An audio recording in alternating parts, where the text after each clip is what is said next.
Lebih lengkap soal arisan bodong ini kita akan tanyakan kepada Kasat Reskrim Polres Lamongan. Bergabung bersama kami melalui sambungan daring sudah ada AKP Rizky Akbar Kurniadi. Selamat pagi Pak Kasat. Selamat pagi, Mbak. Iya, Pak Kasat, ini kami ingin update dulu.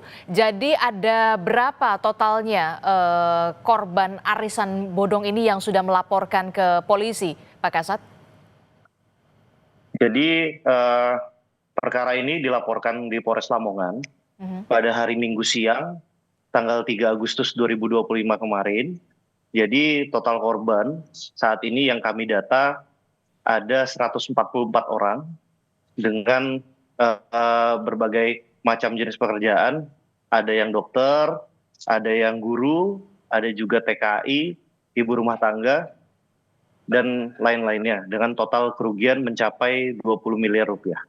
Oke, jadi totalnya ada 144 orang korban yang kemudian menjadi korban arisan bodong ini dari berbagai macam profesi. Nah, pola penipuan yang dilakukan oleh pelaku ini sebenarnya seperti apa?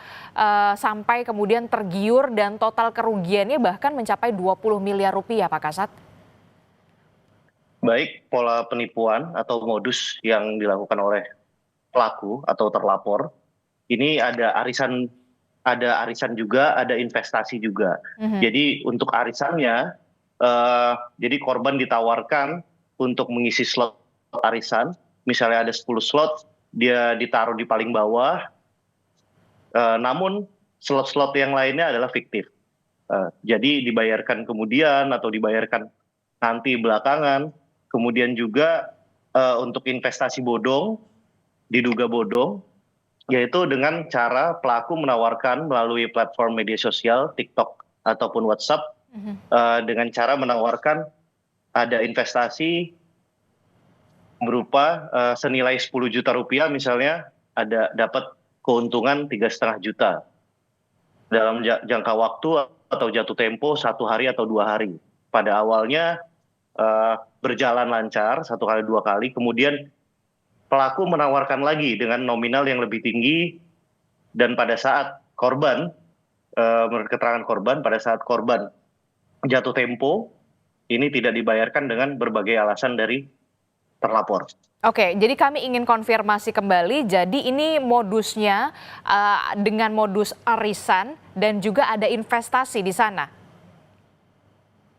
Betul, ada 2 jenis, ada arisan, ada investasi. Oke, jadi ada arisan dan juga investasi. Nah, tadi yang Anda sebutkan ketika investasi ini menaruh uang 10 juta per bulan, kemudian dijanjikan iming-imingnya mendapatkan keuntungan 3,5 juta rupiah, begitu Pak Kasat?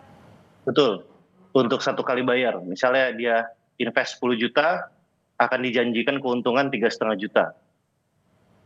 Oke, jadi ini kan totalnya ada 144 korban.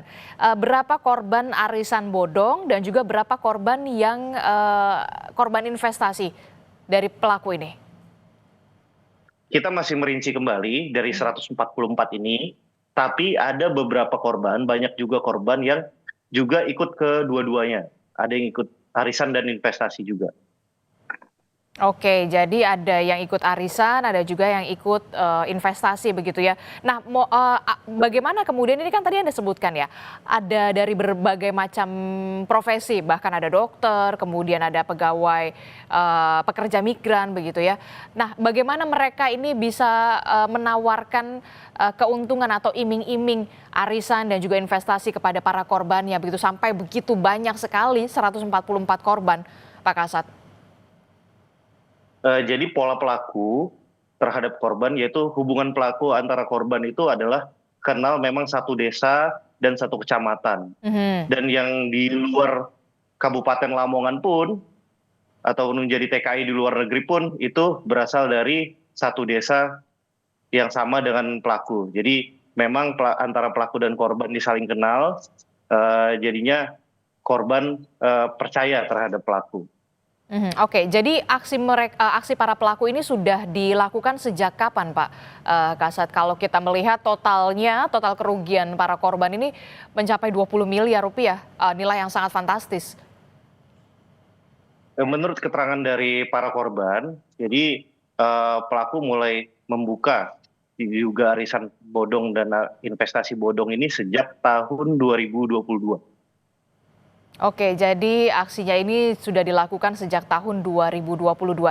Jadi total terduga pelakunya ini ada berapa Pak Kasat, dan sejauh ini bagaimana pengejaran terhadap para pelaku ini? Kabarnya masih hilang ya, tidak ada kabar. Korban juga tidak bisa menghubungi para pelaku. Untuk total pelaku sampai saat ini 1 orang Mhm. dengan inisial E. eh, Tentunya kita baru terima laporan kemarin hari Minggu. Saat ini kita masih melakukan serangkaian penyelidikan, menggali fakta-fakta. Baru ada 5 orang yang kami mintai keterangan. Hari ini juga kami akan terus running untuk melakukan pemeriksaan. Hmm. Jadi kemanapun nantinya pelaku diinfokan lari atau gimana, kami tentunya punya teknis dan taktis yang tentunya kami bisa lakukan. Oke, jadi pelakunya berinisial E ini bekerja sendiri atau kemudian ada dugaan keterlibatan pelaku lainnya? Karena perekrutannya nggak main-main, ada lebih dari 140 korban kalau dari pendalaman di kepolisian. Sementara dari fakta-fakta penyelidikan pun masih satu, tentunya ini akan kami dalami, kami gali-gali apakah ada keterlibatan pihak lain atau sebuah komplotan, kami akan terus dalami. Oke, saya ingin tanya Pak Kasat, setiap korban, 1 orang korban, ini biasanya merugi berapa juta Pak? Bisa sampai 10 juta lebih atau 20 juta setiap korbannya? Setiap korban ada yang 25 sampai 50 juta, paling banyak 50 juta. Oke, jadi kerugian yang dialami oleh setiap korban ini masing-masing bervariasi mulai dari 25 juta sampai bahkan ada yang 50 juta begitu ya? Betul. Aha. Sejauh ini sudah berapa orang saksi Pak Kasat yang diperiksa dan siapa saja mereka yang diperiksa? Sudah sejauh ini 2 hari ini baru 5 saksi yang kita mintai keterangan. Tentunya hari ini terjadwal ada beberapa orang lagi yang kami akan lakukan pemeriksaan, kami jemput bola karena ini atensi publik, kita harus selesaikan cepat untuk menjawab keresahan masyarakat. Dan untuk inisial korban kami nanti infokan kembali. Oke, ini kan kerugiannya 20 miliar rupiah. Apakah polisi juga bekerja sama dengan otoritas terkait dengan aliran dana dan juga pemblokiran rekening pelaku yang berinisial E ini? Sejauh ini seperti apa, Pak Kasat? Tentunya nanti kami akan berkoordinasi dengan otoritas lain terkait dengan jumlah real kerugian yang dialami para korban. Tapi saat ini kami masih fokus untuk menemukan peristiwa pidananya yang diduga dilakukan oleh pelaku. Oke, ancaman hukuman terhadap pelaku yang berinisial E ini seperti apa? Persangkaan pasal kita yaitu 372, 378 dengan ancaman hukuman paling lama 4 tahun. Oke, jadi pelaku E ini terancam hukuman 4 tahun penjara. Terakhir, Pak Kasat, apakah polisi sudah mengetahui keberadaan pelaku berinisial E ini berada di mana sampai saat ini? Sejauh ini kami masih melakukan serangkaian penyelidikan, Mbak. Oke, kita akan pelaku kami terus pantau.